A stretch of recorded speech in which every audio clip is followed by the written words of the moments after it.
TRS డబ్బులు ఇచ్చింది అంటాడు ఈ ప్రధానమంత్రి. అసలు నిజంగా కూడా ఈ రాష్ట్రంలో 4 ఏళ్ల 5 ఏళ్ల వయసున్న చిన్నపిల్లోడు కూడా నమ్మని పచ్చి అబద్ధాన్ని చెప్పి వాళ్ళ ప్రజల్ని గందరగోళపరిచే ప్రయత్నం ఏదైతే ప్రధానమంత్రి స్థాయిలో ఉన్న వ్యక్తి చేస్తూ ఉన్నారో ఇది బాధాకరం, ఇది శోచనీయం, ఇది ఖండనీయం. నెంబర్ 1.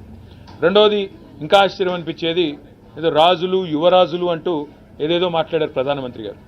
దిస్ ప్రధానమంత్రి this prime minister unfortunately suffers from selective amnesia. అంటే ఆయనతో ఉంటే మంచివాళ్ళు, ఆయనతో ఉంటేనేమో అన్ని కన్వీనియంట్గా మర్చిపోతారు.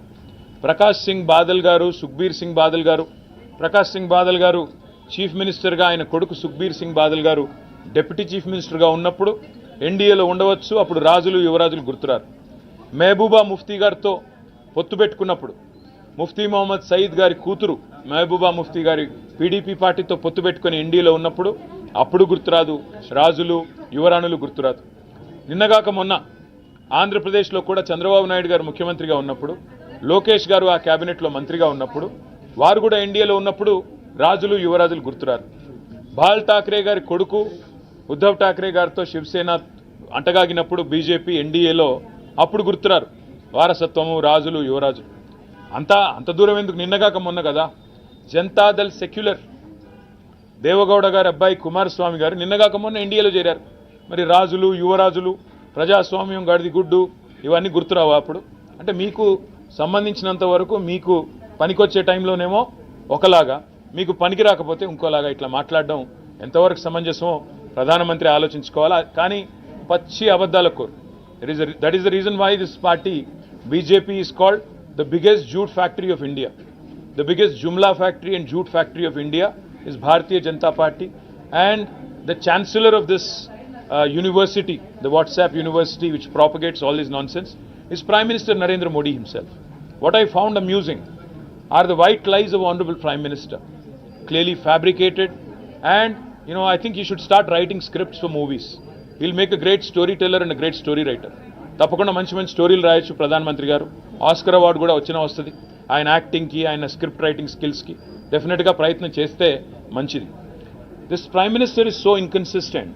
He says on the one hand BRS has funded Congress in Karnataka and he says that he has not allowed us into NDA. हमें कोई पागल कुत्ता ने काटा है क्या कि NDA में हम जाके शामिल हो जाएं? आज पूरे के पूरे पार्टी आपको NDA को छोड़ के बाहर जा रहे हैं.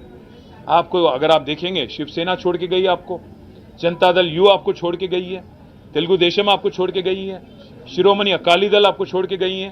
साथ है कौन आपके? CBI, ED, IT, इनके अलावा है कौन आपके एनडीए में?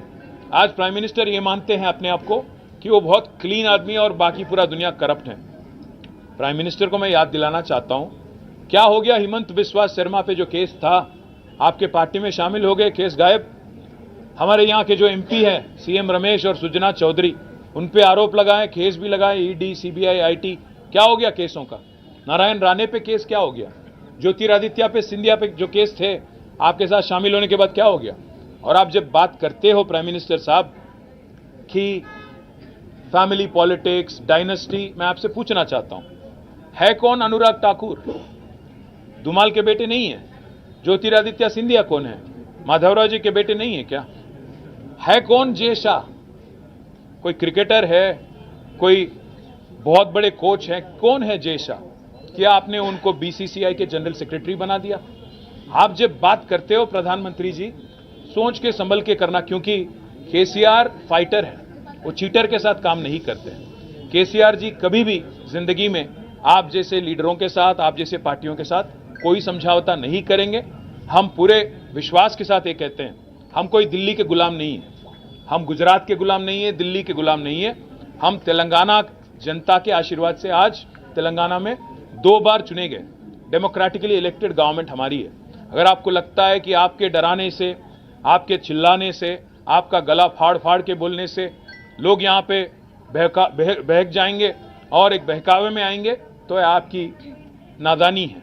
और एक बात भी मैं कहता हूँ, उन्होंने ये भी कहा कि हमारे चीफ मिनिस्टर ने उनके पास जाके परमिशन लिया कि मुझे चीफ मिनिस्टर बनाना था.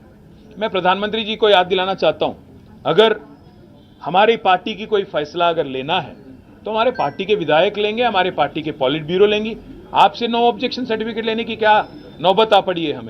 हमें कोई फर्क नहीं पड़ता कि मोदी या बीजेपी क्या मानती है, क्या किसको देखना चाहती है। यहाँ पे तेलंगाना जनता आज केसीआर जी को तीसरी बार मुख्यमंत्री बनाने के लिए चुनने के लिए तैयार है।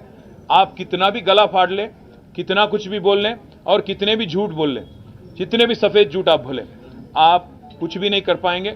और मैं आज चैलेंज करता हूं बीजेपी को। पिछली बार जो चुनाव हुए थे तेलंगाना में 2018 में, आपके 105 विधानसभा के कैंडिडेट की डिपॉजिट जब्त हो गई, जमानत जब्त हो गई थी। मैं चैलेंज करता हूं, अगर दम है बीजेपी में, नड्डा में, अमित शाह में, नरेंद्र मोदी में और जितने भी और लीडर हैं, आइए। Tourist sir welcome to Telangana, हमें कोई इतराज नहीं। आप आइए, गला फाड़ फाड़ के बोलिए, तेलंगाना जनता को समझाइए कि किया क्या आपने तेलंगाना के लिए पिछले 9 साल में। और कोई अगर वोट देना भी चाहे तो क्यों दें आपको।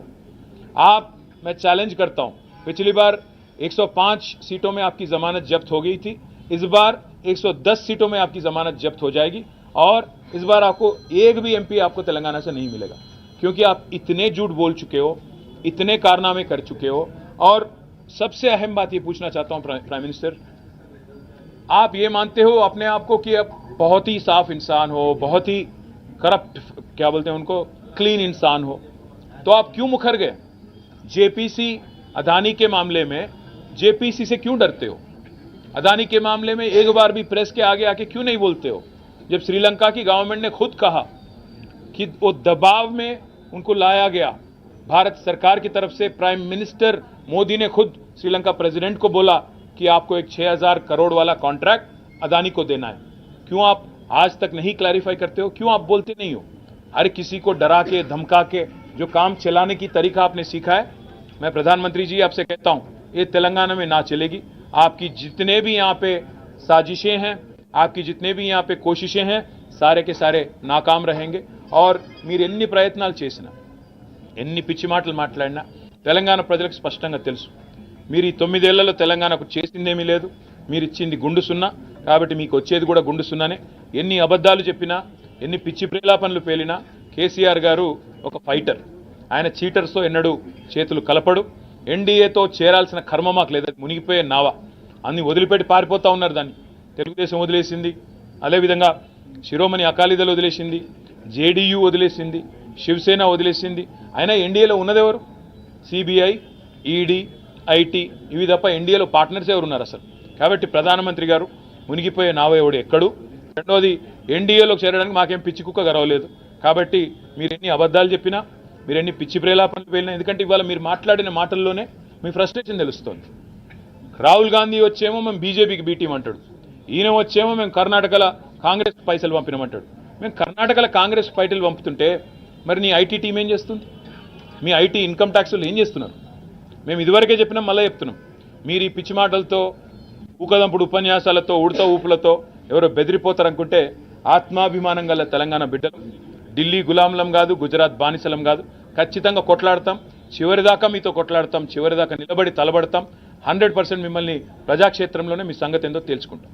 सर, चुनाव से ठीक पहले जो बैक टू बैक विजिट हुआ और उसमें जो डेवलपमेंट से रिलेटेड जो इनोवेशन हुए, उसको आप कैसे देखते हैं। इसको सिंपल बात है,